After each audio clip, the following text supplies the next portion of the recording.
put Paul Pierce on the Golden State Warriors with Klay Thompson and Draymond and Steph Curry, you don't think he could do the same shit? I mean, same stuff? Well, I mean, he was really good, like... No, but this my thing is he had the ultimate... No, he's really good. He was finals MVP. He can do the same thing. If we dig deeper, it's easy to me to see that Kevin Durant feels this way since there's been so much backlash at him making that decision to join the Golden State Warriors from the fans, the media, and to him, it undermines what he accomplished or what he feels like he really did by saying Paul Pierce could have did the same thing, basically. But if we really look at it, it's not far-fetched at all. The Warriors won a championship with Harrison Barnes as their starting small forward.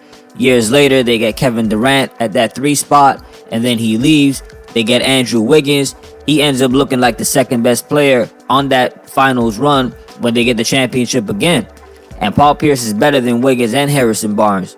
So to make that statement, to me, it was a very easy one. Hypothetical still, yes, but a fair statement nonetheless. And to keep things fair, I will go as far as to say, if you put another great small forward in replacement of Scottie Pippen with Michael Jordan, he would have still won championships. You put another great 2-guard with Shaq, maybe if him and Penny worked out a little bit more, they would have had championships.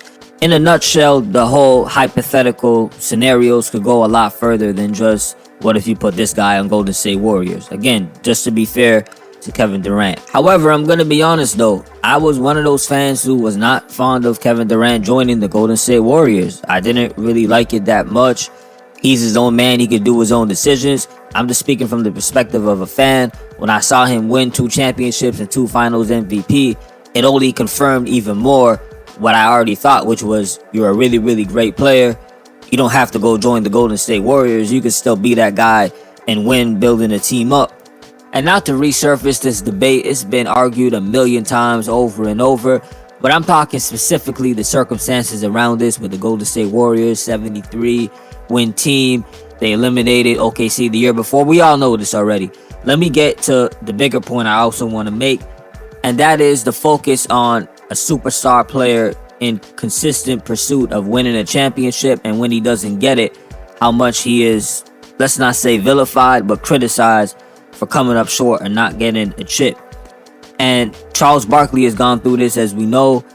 It gets to the point where, and this is a point that has been brought up, maybe not enough, the regular season has been devalued in a way. And this is why you have the load management, people resting.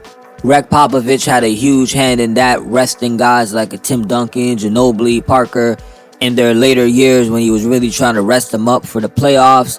This is why the NBA had such an issue with it, because the fans are now complaining they're not seeing their star players.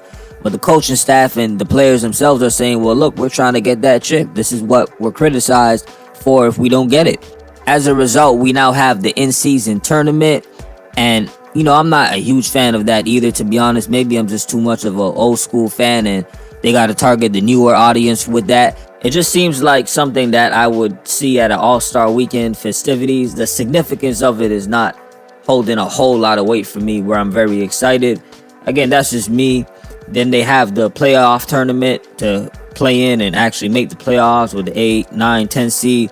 Overall, the NBA is trying to engage fans a lot more during the regular season so that we're just not sitting there bored, waiting for the playoffs and wondering who's going to win the championship. The last point I want to make with Kevin Durant and him hating hypotheticals, he may very well be telling the truth. If you really think about it, most NBA players in Durant's situation, him joining the Golden State Warriors, that's a whole hypothetical in itself. That's something like a fantasy. You think about it a little bit, you laugh it off and say, nah, I can't do that, man. And then you go back and try to win it with your old team. But he actually took the hypothetical that usually we would be talking about, what if, and made it into a reality. That's all I got for y'all, man. Hit me up in the comment section. Let me know what you really think about what Kevin Durant said. Him hating these scenarios where people are talking about what if.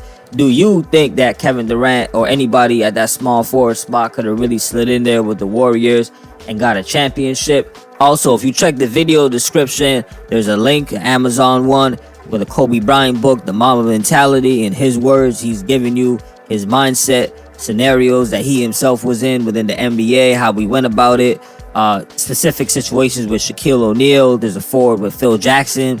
So go ahead and check that out. Link in the description for more. As always, like, subscribe, salute for listening, and peace.